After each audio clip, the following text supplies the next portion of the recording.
2026 is the 800th anniversary of the death of St. Francis of Assisi, one of the most important figures in the history of Christianity.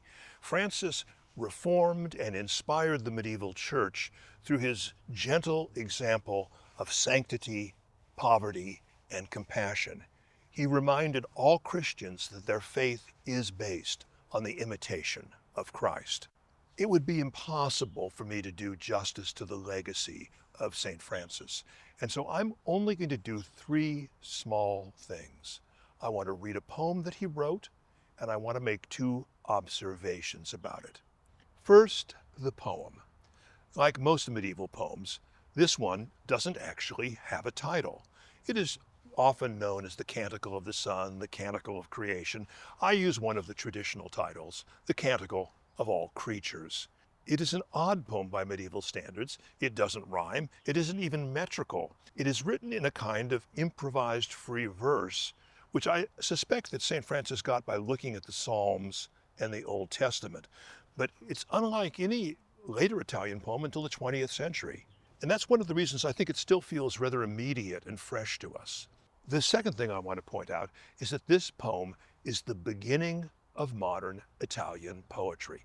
It is the first great poem written in the language of everyday people rather than in Latin or a kind of constructed literary dialect. It is therefore the foundational text of all subsequent Italian poetry. My third and final point is that the worldview expressed in this poem is radically innovative. You will not see any poem which expresses these ideas before this point. Francis looks at the universe and the world not as abstract entities that are governed by physical principles, but as a single family united by love. We have brother sun, we have sister moon, we have brother fire, we even have sister death. Our existence is not alienated from the rest of the universe, but we live with creation, united as a family in love and grace.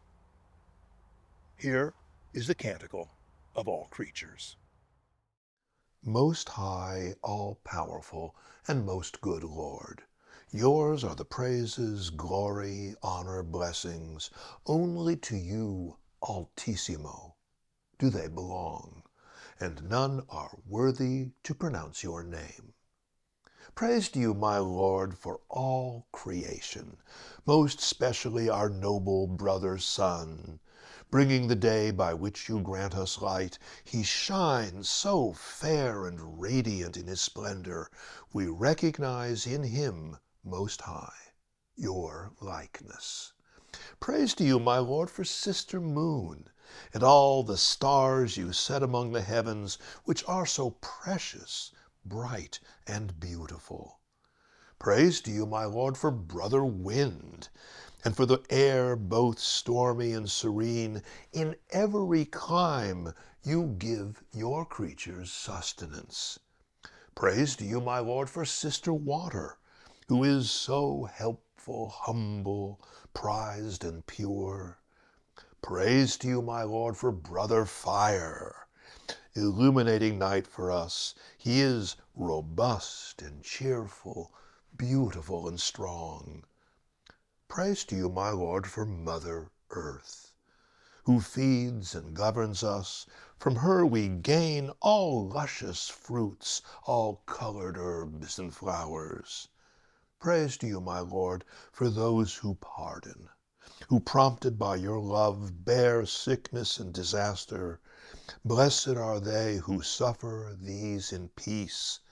They shall be crowned by you, Altissimo. Praise to you, my Lord, for sister death, from whom no mortal body can escape. Doomed are those she finds in mortal sin. Blessed are those found faithful to your will. The second death will pass them by unharmed. Praise and bless the Lord, and give him thanks, and serve him in supreme humility.